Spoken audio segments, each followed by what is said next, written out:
ഉത്തര Korean പരമാധികാരി Kim Jong Un മകൾ Kim ജു എയെ ഔദ്യോഗിക പിൻഗാമിയായി തെരഞ്ഞെടുത്തതായി ദക്ഷിണ കൊറിയൻ രഹസ്യാന്വേഷണ ഏജൻസിയായ നാഷണൽ ഇന്റലിജൻസ് സർവീസ് റിപ്പോർട്ട്.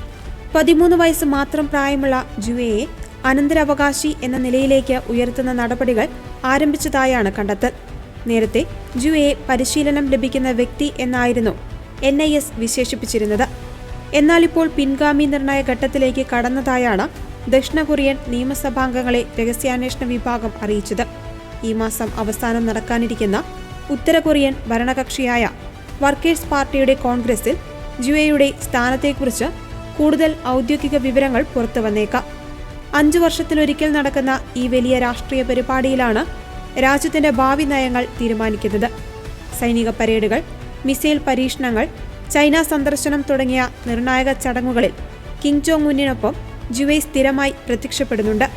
പലപ്പോഴും പിതാവിനൊപ്പം തുല്യ പ്രാധാന്യത്തോടെ നിൽക്കുന്ന ചിത്രങ്ങളാണ് പുറത്തുവരുന്നത്.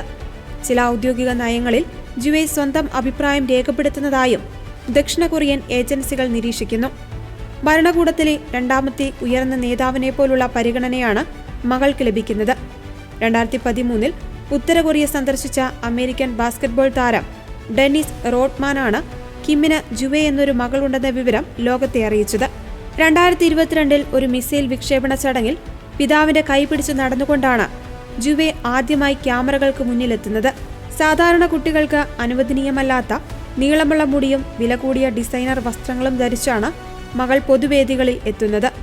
കിം ജോങ് ഉന്നിന് ജുവയേക്കാൾ പ്രായമുള്ള ഒരു മകൻ ഉണ്ടെന്ന് വിശ്വസിക്കപ്പെടുന്നുണ്ടെങ്കിലും ഇതുവരെ അവനെ ലോകത്തിനു മുന്നിൽ അവതരിപ്പിച്ചിട്ടില്ല. പുരുഷാധിപത്യം നിലനിൽക്കുന്ന ഉത്തര കൊറിയൻ സമൂഹത്തിൽ ഒരു പെൺകുട്ടി ഭരണാധികാരിയാകുന്നത് വലിയ മാറ്റമായിരിക്കും.